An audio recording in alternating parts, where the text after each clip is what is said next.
जय हिंद दोस्तों।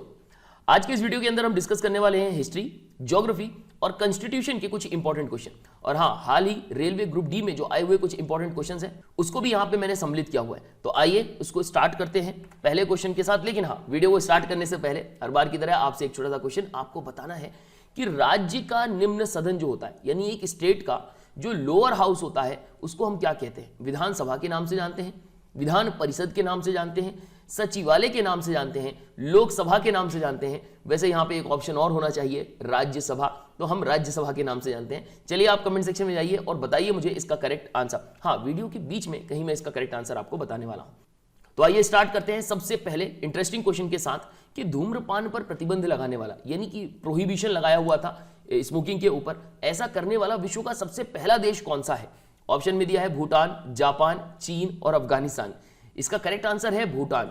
बहुत छोटा सा देश है, बहुत से ऐसे देश हैं जहां पर भूटान का अपना जो है एम्बेसी वगैरह जो है वो भी नहीं है, और भूटान के अंदर बहुत से देश हैं जिनकी एम्बेसी नहीं है। बहुत छोटा सा देश है। आज की डेट में बात करें तो लगभग 8 लाख की जनसंख्या है, और इस देश ने धूम्रपान पर प्रतिबंध लगाया था, और ऐसा करने वाला विश्व का यह सबसे पहला देश था। और आपको मैं बता दूं कि यहाँ की जो राजधानी है इसका नाम थिम्पू है। यहाँ पे जो करेंसी चलती है इसको न्यूगल ट्रम कहा जाता है। अच्छा, न्यूगल ट्रम के अलावा भारतीय जो रुपया है वो भी यहाँ पर चलता है। अगला क्वेश्चन है गोल्ड पर्वत, ये कहां पर अवस्थित है? इसका करेक्ट आंसर है अमेरिका। यूनाइटेड स्टेट की जो राजधानी है वहीं पर यह गोल्ड पर्वत स्थित है। वैसे अमेरिका की जो राजधानी है उसका नाम वॉशिंगटन डीसी है। प्रेसिडेंट है जो बाइडेन। पॉपुलेशन लगभग 33 करोड़ और करेंसी चलती है यूएस डॉलर। यहां पर आप देख लीजिए, भूटान आपको नजर आ जाएगा। भारत में जो है दक्षिण पूर्वी जो एरिया आपको नजर आ रहा है, भारत में जो आपको पूर्वोत्तर भारत नजर आ रहा है, असम के ठीक ऊपर चाइना, असम के ठीक ऊपर, चाइना के ठीक नीचे, नेपाल के आपको राइट हैंड साइड में, बांग्लादेश के ठीक ऊपर आपको भूटान दिख जाएगा।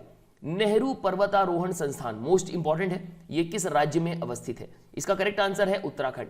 नेहरू पर्वतारोहण संस्थान उत्तराखंड में स्थित है। उत्तराखंड जिसकी स्थापना 9 नवंबर 2000 को की गई थी। उत्तराखंड जब बना था तो ये किस राज्य से टूटकर बना था, ये आपको कमेंट सेक्शन में जाना है और मुझे बताना है।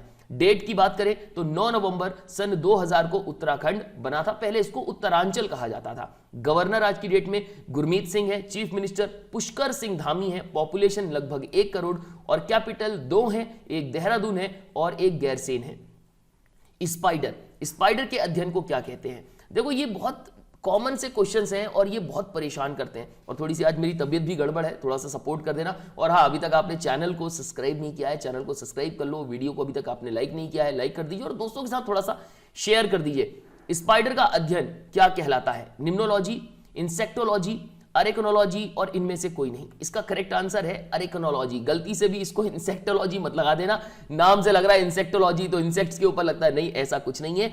जितने भी एनिमल्स हैं जिनको आर्किनिड्स कहा जाता है, इनकी स्टडी को ही आर्किनोलॉजी कहते हैं। अच्छा, इसमें कौन कौन से एनिमल्स आएंगे? तो सिंपली इसमें जो है स्पाइडर्स आ जाते हैं, स्कॉर्पियंस आ जाते हैं, ठीक है, इसके बाद ट्रिक्स वगैरह आ जाएंगी, माइट्स वगैरह सब इसी के अंतर्गत आती है। इनकी स्टडी को हम आर्किनोलॉजी कहते हैं।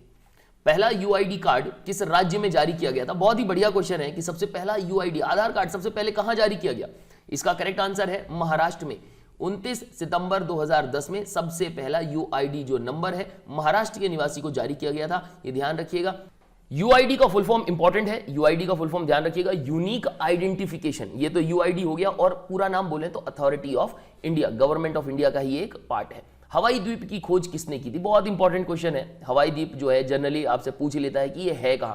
तो देखो, सबसे पहली बात तो मैं बात करूं इसकी कि खोज किसने की थी, तो जेम्स कुक थे जिन्होंने इसकी खोज की थी। और हम बात करें कि ये है कहां पर, तो आपको यहां पे राइट हैंड साइड में यूनाइटेड स्टेट्स दिख रहा होगा, उसके लेफ्ट हैंड साइड में ठीक पैसिफिक ओशन के बीचों बीच आपको नजर आ रहा होगा, जो छोटे छोटे वो दिख रहे हैं ना आपको, हुलुलु नजर आ रहा होगा और ये हवाई लिखा होगा। जी हाँ, इसी की हम बात कर रहे हैं, यही इसी को हवाई द्वीप कहा जाता है। इसकी खोज जेम्स कुक ने की थी।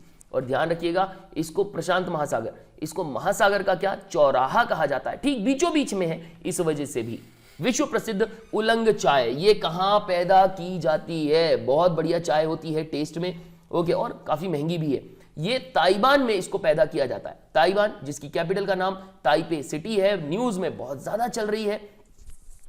कारण है चाइना ने कहा है कि इसको हम कभी भी जो है क्या कर सकते हैं, इसको कभी भी अपने कब्जे में ले सकते हैं। ताइवान के प्रेसिडेंट का नाम है साई इन वेन और यहाँ की पॉपुलेशन लगभग 2.5 करोड़ है। करेंसी चलती है यहाँ पे ताइवान डॉलर। ऑफिशियल लैंग्वेज का नाम है मैंडारिन चाइनीज। अब यहाँ पर एक इंपॉर्टेंट चीज, तो विश्व में सबसे ज्यादा बोली जाने वाली जो भाषा है वो है मैंडारिन। ठीक है, मैंडारिन क्या होती है, चाइनीज की ही बात कर रहे हैं, तो ये याद रखिएगा। ऑफिशियल लैंग्वेज यहाँ ताइवान की मैंडारिन चाइनीज है। सबसे पहले क्षेत्रीय ग्रामीण बैंक की स्थापना कब की गई थी, वो सन बताना है। तो 1975 में, 1975 में सबसे पहली बार क्षेत्रीय ग्रामीण बैंक की स्थापना भारत में की गई थी। अच्छा, थोड़ा सा ताइवान को हम देख लेते हैं, ताइवान है कहां पर। देखो भारत तो आपको नजर आ रहा है लेफ्ट हैंड साइड में। भारत से जाएंगे बांग्लादेश, बांग्लादेश से जाएंगे म्यांमार, म्यांमार से जाएंगे लाओस, लाओस से आपको वियतनाम, वियतनाम से थोड़ा सा ऊपर जाना तो चाइना, और चाइना के जस्ट बगल में आपको ताइवान नजर आ जाएगा। ताइवान की राजधानी भी मैंने आपको बता दी।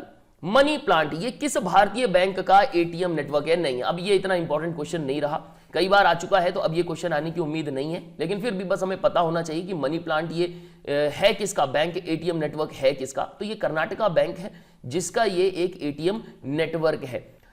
अगला क्वेश्चन है, राष्ट्रीय कृषि बीमा योजना ये कब लागू की गई थी? देखो इसमें दो चीज, पहली चीज तो ये योजना है क्या, और दूसरी चीज ये लागू कब की गई थी। तो इसको याद कर लो, 1999 में, इसको 1999 में लागू किया गया था। और दूसरी बात, सीधी सी बात है, नाम से समझ में आ रहा है कि जो कृषि है उसके बीमा से संबंधित ये योजना है। जो भी किसान है, चाहे सीमांत किसान हो, चाहे कैसे भी किसान है, लेकिन हाँ उनकी फसल जो है किसी आपदा के कारण, जो है बाढ़ के कारण, सूखे के कारण नष्ट हो गई है, ज्यादा बारिश होने के कारण नष्ट हो गई है, तो ऐसी स्थिति में उनको जो है ये बीमा जो है, बीमा का जो रकम है वो मिलती है आज की डेट में। नेक्स्ट क्वेश्चन है, बिग पुश थ्योरी ये किसने दी थी?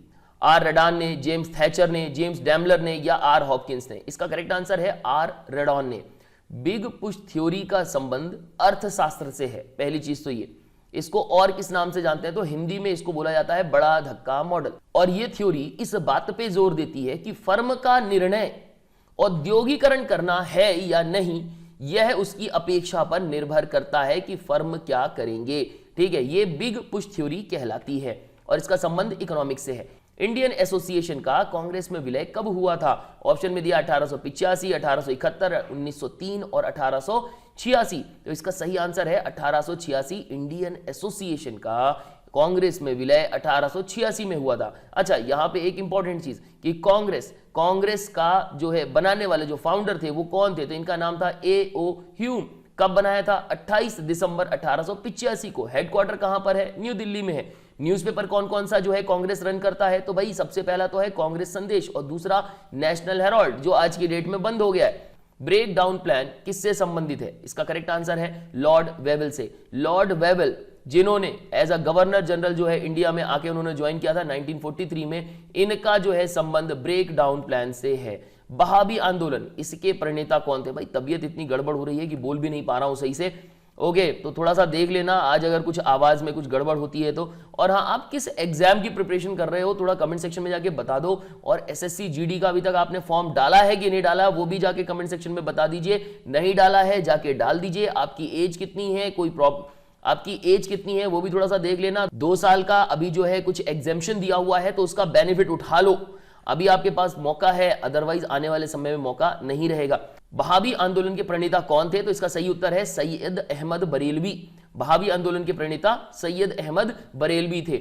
नेक्स्ट क्वेश्चन है, फास्फोरस को कहां संरक्षित करके रखा जाता है? ऑप्शन में दिया है मिट्टी का तेल, पानी के अंदर, द्रव्य नाइट्रोजन, या इनमें से कोई नहीं। तो इसका करेक्ट आंसर है मिट्टी का तेल। फास्फोरस को मिट्टी के तेल के अंदर संरक्षित करके रखा जाता है। अच्छा, यहां पे एक छोटा सा क्वेश्चन, आपको बताना है कि सफेद फास्फोरस को कहां संरक्षित करके रखा जाता है, कमेंट सेक्शन में जाके बताना है। द रीडिस्कवरी ऑफ इंडिया पुस्तक को किसने लिखा था? देखो, डिस्कवरी ऑफ इंडिया तो हमें पता है कि जवाहरलाल नेहरू है, लेकिन द रीडिस्कवरी ऑफ इंडिया, इसका आंसर है मेघनाथ देसाई जी। इन्होंने इस बुक को पब्लिश किया था 2009 में, बहुत ही शानदार पुस्तक है। मेघनाथ देसाई जी जो है द रीडिस्कवरी ऑफ इंडिया के लेखक हैं। राज्य का निम्न सदन किसको कहा जाता है? बहुत ही बढ़िया क्वेश्चन और कंफ्यूज भी काफी करता है कि भाई राज्य का निम्न सदन किसको कहते हैं। यहां पर तो ऑप्शन में राज्यसभा भी नहीं दिया, राज्यसभा भी होना चाहिए था कि बताइए राज्यसभा है कि नहीं है। देखिए, राज्यसभा और लोकसभा भारत में एक एक ही है। राज्यसभा और लोकसभा दोनों कहां पर है? भाई दिल्ली में है। गलती से भी राज्यसभा भारत वो मतलब स्टेट के अंदर मत लगा देना कि हर राज्य के अंदर राज्यसभा होती है। हमारे जो जवान होते हैं ना वो इतना गलती करने में माहिर होते हैं कि ये सब चीजें कर डालते हैं। तो देखो, राज्य का निम्न सदन जो है उसको विधानसभा को कहते हैं, लेजिस्लेटिव असेंबली को कहते हैं, और जो उच्च सदन होता है लेजिस्लेटिव काउंसिल यानी विधान परिषद को कहा जाता है। ध्यान रखिएगा कि विधानसभा या वैधानिक सभा, जिसे भारत के विभिन्न राज्यों में निचला सदन कहा जाता है, ठीक है, ध्यान रखिएगा द्विसदनात्मक राज्य जो होते हैं उसमें निचला सदन कहेंगे, और जहां सोल हाउस होता है तो एक सदनीय राज्यों में उसको सीधा सीधा विधानसभा कह देते हैं। दिल्ली, पांडिचेरी 2 ऐसे केंद्र शासित राज्य हैं जहां पर जो है ये विधानसभा है। ध्यान रखिएगा 2 ऐसे मतलब 2 ही है बस, एक कौन सा, एक दिल्ली और पुडुचेरी है, यहां पर क्या है विधानसभा है, और बाकी किसी भी केंद्र शासित प्रदेश में ये मतलब विधानसभा नहीं है। लोकसभा में किसके मत को निर्णायक मत कहा जाता है? बहुत ही शानदार क्वेश्चन, अभी हाल ही में टेरिटोरियल आर्मी के अंदर यह क्वेश्चन पूछा हुआ था। टेरिटोरियल आर्मी का एग्जाम मुश्किल से 1 से 1.5 महीने पहले हुआ था, उसमें यह क्वेश्चन आया था कि लोकसभा में किसके मत को निर्णायक मत कहा जाता है। इसका करेक्ट आंसर है लोकसभा अध्यक्ष। लोकसभा में लोकसभा अध्यक्ष के मत को निर्णायक मत कहा जाता है। अब यहां पे एक क्वेश्चन भी उठता है कि क्या सच में अध्यक्ष को मत देने का अधिकार होता है? बिल्कुल होता है। जब मत संख्या बराबर होती है तो ये लोकसभा अध्यक्ष क्या करता है? अपना मत देता है। सार्वजनिक लेखा समिति में राज्यसभा के कितने सदस्य होते हैं? तो रट लो, 7 सदस्य होते हैं। सार्वजनिक लेखा समिति में राज्यसभा के कुल 7 सदस्य होते हैं। किस संविधान संशोधन के तहत लोकसभा के कार्यकाल को 6 साल से घटाकर 5 साल कर दिया? बहुत ही इंटरेस्टिंग और बहुत ही अच्छा क्वेश्चन, और परेशान भी करता। अच्छा कि मतलब 6 साल था क्या? अभी तक तो जब से हम देखते आ रहे हैं, हम जवाहरलाल नेहरू जी की बात करें तो भी वहां पर हमें देखने को मिला कि जवाहरलाल नेहरू जी जो है वो 5 साल के ही लिए जो क्या थे वो प्रधानमंत्री थे, फिर 5 साल के लिए थे, कुछ ऐसा सिस्टम चल रहा था। और उसके बाद भी अगर हम देखें तो इंदिरा गांधी जी की बात करें तो वो भी 5 साल के लिए ही थी। तो यहां पर ये कार्यकाल 6 कब हो गया?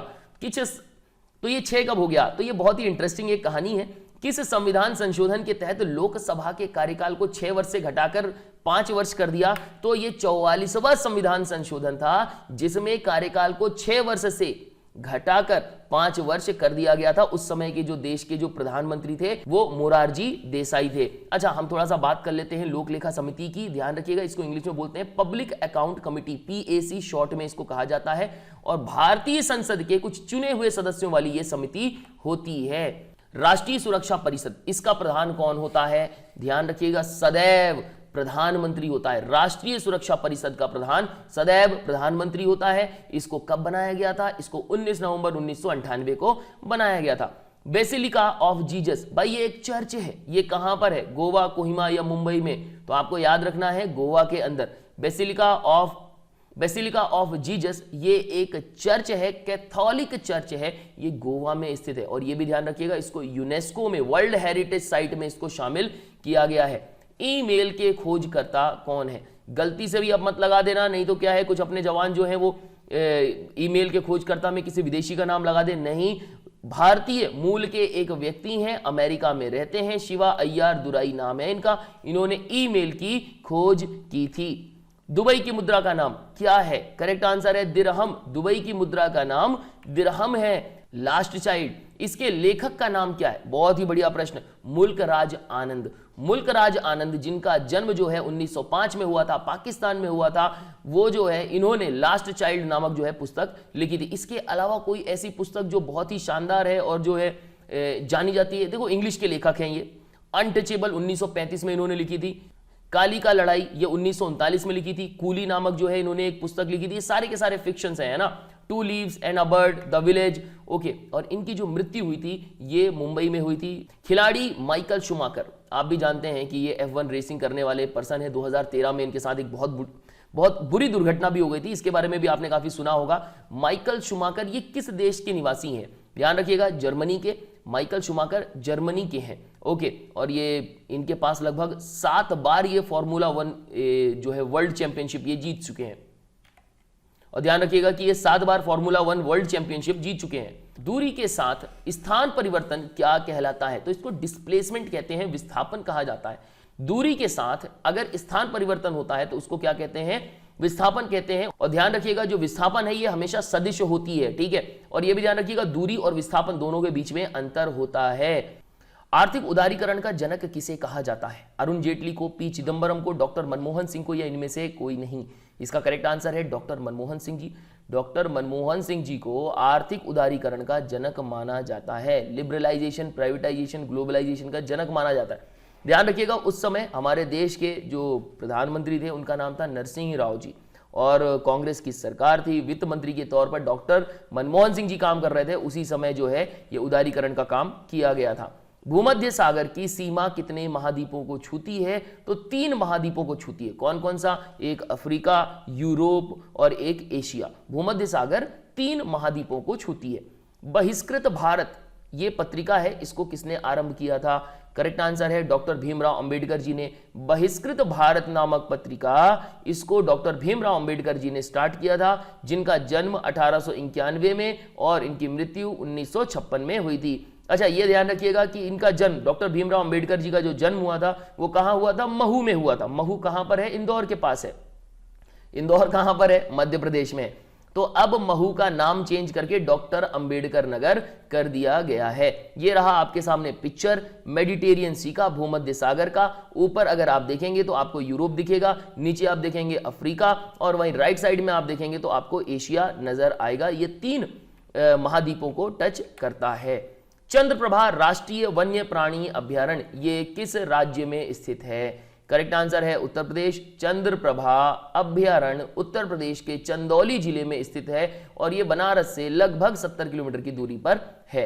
महमूद गजनी ने, प्यार से कई बार महमूद गजनबी भी बोल देते हैं, ठीक है, प्यार से क्या बोलना, अब तो रहा नहीं वो, प्यार से तो कोई मतलब ही नहीं है। तो महमूद गजनबी ने भारत पर अंतिम आक्रमण किस वर्ष किया था? इसका सही उत्तर है 1027 में। महमूद गजनबी ने भारत पर अंतिम आक्रमण 1027 में किया था। ध्यान रखिएगा कि महमूद गजनी ने 1000 से लेकर 1027 के बीच में भारत में टोटल 17 बार आक्रमण किए थे, और उसके अभियानों का मेन जो एम था उसका कि भाई ज्यादा से ज्यादा धन क्या करना है? अर्जित करना है, लूट के लेकर जाना है। व्यवसायिक कर किसके द्वारा लगाया जाता है? सही उत्तर है राज्य सरकार। व्यवसायिक कर जो है वो राज्य सरकार लगाती है। आवर्त सारणी का पहला तत्व कौन सा है? नहीं पता है? याद कर लो। आवर्त सारणी का सबसे पहला तत्व हाइड्रोजन होता है, ठीक है। हाइड्रोजन, इसका एटॉमिक नंबर भी 1 है और इसका जो वेट है वो भी 1 के ही बराबर है। अच्छा, राज्य सरकार क्या करती है? व्यवसायिक कर लगाती है। कौन से अनुच्छेद से संबंधित है? 267 से, 267 से संबंधित है। पीरियोडिक टेबल है आपके सामने, पहला नंबर आपको नजर आ गया होगा, हाइड्रोजन का है। देश का पहला वस्त्र पार्क कहां स्थापित किया गया है? बेंगलुरु में स्थापित किया गया है। मयूर सिंहासन का निर्माण करने वाला प्रमुख कलाकार कौन था? याद रखिएगा, बेबादल खां। बेबादल खां ने मयूर सिंहासन का निर्माण किया था। यह ध्यान रखिएगा, मयूर सिंहासन या प्यार से तख्ते ताउस भी कहा जाता है। किसने इसका निर्माण करवाया था? शाहजहां ने इसका निर्माण करवाया था। आज की डेट में ये किसके पास है? तो अंग्रेज लेकर चले गए हैं, अपने पास नहीं है। ना कोहिनूर है, ना तख्ते ताउस है। कहां पे रखवाया गया था बनवा के सबसे पहली बार? तो इसको आगरे के किले में सबसे पहले शाहजहां ने रखवाया था। 1 करोड़ रुपए लगे थे शाहजहां के टाइम पर, 1 करोड़ रुपए उसको बनवाने में। सोचो आज के टाइम पे कितनी कीमत होगी, ठीक है। इस तरीके के मुगल बादशाह, सोचने वाली बात है कि जिसपे बैठना है उसके लिए भी एक छोटी सी कुर्सी ले लेता भाई, ठीक है, लेकिन नहीं मानते हैं ये लोग। विधान परिषद की कुल संख्या का कितना भाग विधानसभा से चुनकर आता है? याद रखिएगा 1/3। सीधा सीधा मैं कहूं, विधानसभा टोटल जितनी है उसका टोटल नंबर अगर हम बात करें तो 1/3 जो है विधान परिषद होगी। उदाहरण के लिए अगर मान लो 90 सीट्स हैं किसमें? विधानसभा में, तो उसका 1/3 कितना हो जाएगा? 30। तो 30 विधान परिषद की संख्या होगी मिनिमम। भारतीय संविधान के किस अनुच्छेद में धन विधेयक को परिभाषित किया गया है? तो सही उत्तर है 110। धन विधेयक का संबंध अनुच्छेद 110 से है। आशा करता हूं कि आपको वीडियो पसंद आई होगी, अच्छी लगी है लाइक जरूर कर दें, ज्यादा से ज्यादा शेयर कर दें, और चैनल को अभी तक आपने सब्सक्राइब नहीं किया है चैनल को सब्सक्राइब कर लीजिए। कमेंट सेक्शन में जाके बता दीजिए अगर आप किसी चीज की तैयारी कर रहे हैं, उससे रिलेटेड कुछ लेकर आना है तो मैं उससे रिलेटेड भी लेकर आऊंगा। और मोस्ट इंपॉर्टेंट, ये हमारी इस तरह की इस टाइप की जो वीडियो है ये एंड मतलब सबसे अंतिम वीडियो है इस टाइप की। यानी अब जो वीडियोस आएंगी वो पर्टिकुलर एक ही टॉपिक से रिलेटेड होंगी, या तो हिस्ट्री से रिलेटेड होंगी या तो ज्योग्राफी से रिलेटेड होंगी, इसी तरीके से एक टाइप से ही रिलेटेड होने वाली हैं। तो मैं इस वीडियो को यहीं एंड करता हूं। गुड डे, गुड बाय, जय हिंद।